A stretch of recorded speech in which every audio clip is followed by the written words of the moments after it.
ये लड़का पूरे 100 दिन तक समंदर में फंसा रहा। बिना खाना पानी के उसका शरीर कमजोर और बीमार हो गया था। उसके साथ उसका साथी रिचर्ड भी अपनी आखिरी सांसें ले रहा था। लड़के ने अपने पास बचा हुआ आखिरी पानी उसे पिलाया, उसे अपनी गोद में सुलाया और रोते हुए उससे माफी मांगने लगा। उसे पता था कि अब वे दोनों मरने वाले हैं, लेकिन अगले दिन जब उसे होश आया तो उसने खुद को एक द्वीप के पास पाया। वह द्वीप पूरी तरह पौधों से भरा हुआ था। लड़के ने अपनी भूख मिटाने के लिए घास फूस खाई और अपनी ताकत वापस पाई। कुछ देर बाद वह द्वीप को अच्छे से देखने के लिए अंदर गया। तभी उसे एक अजीब दृश्य दिखाई दिया। उसके सामने विशाल नेवले का झुंड करोड़ों की संख्या में खड़ा था और उसकी तरफ देख रहा था। लड़का उस झुंड के ऊपर से आगे बढ़ता गया और द्वीप के बीच में एक नीले पानी का तालाब दिखाई दिया। ऐसा लग रहा था जैसे वह तालाब उसी के लिए बनाया गया हो। लड़का बिना डरे उसमें कूद गया। पानी कुछ अलग सा लगा।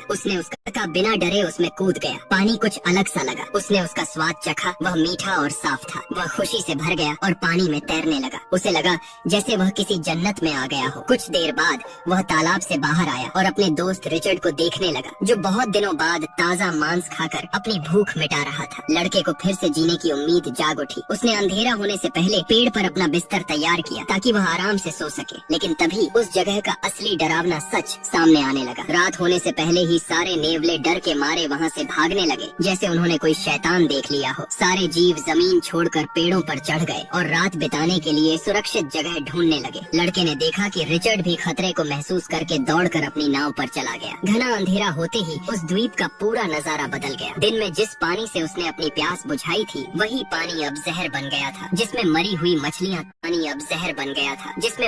मछलियाँ तैर रही थीं। यह देखकर लड़का घबरा गया। उसने एक पेड़ से उजाले वाला फूल तोड़ा और उसे खोलकर देखने लगा। उसके अंदर एक इंसान का दांत था। अगली सुबह होते ही उसने सारा खाना और मीठा पानी अपनी नाव में रख लिया, क्योंकि उसे समझ आ गया था कि इस द्वीप पर कुछ तो गलत है। उसने अपने दोस्त रिचर्ड को सीटी बजाकर नाव पर बुलाया ताकि वे दोनों वहाँ से निकल सकें। आखिरकार दोनों ने फिर अपनी यात्रा शुरू की और 1 महीने बाद वे मैक्सिको की जमीन पर पहुँच गए। लड़का अपने कमजोर शरीर के साथ धीरे धीरे नाव को किनारे तक लाया और नीचे गिर पड़ा। वह इतना कमजोर हो चुका था कि चल भी नहीं पा रहा था। तभी रिचर्ड ने जमीन देखते ही नाव से छलांग लगाई और धीरे धीरे जंगल की ओर जाने लगा। लड़का उसे जाते हुए देखता रहा, उम्मीद करता रहा कि वह वापस आएगा, लेकिन रिचर्ड बिना पीछे देखे जंगल में चला गया। वहाँ के कुछ लोगों ने लड़के को देखा और उसे अस्पताल ले जाने लगे, लेकिन लड़का अपने साथी रिचर्ड को खोने के गम में पागलों की तरह रोता रहा और जंगल की ओर देखता रहा।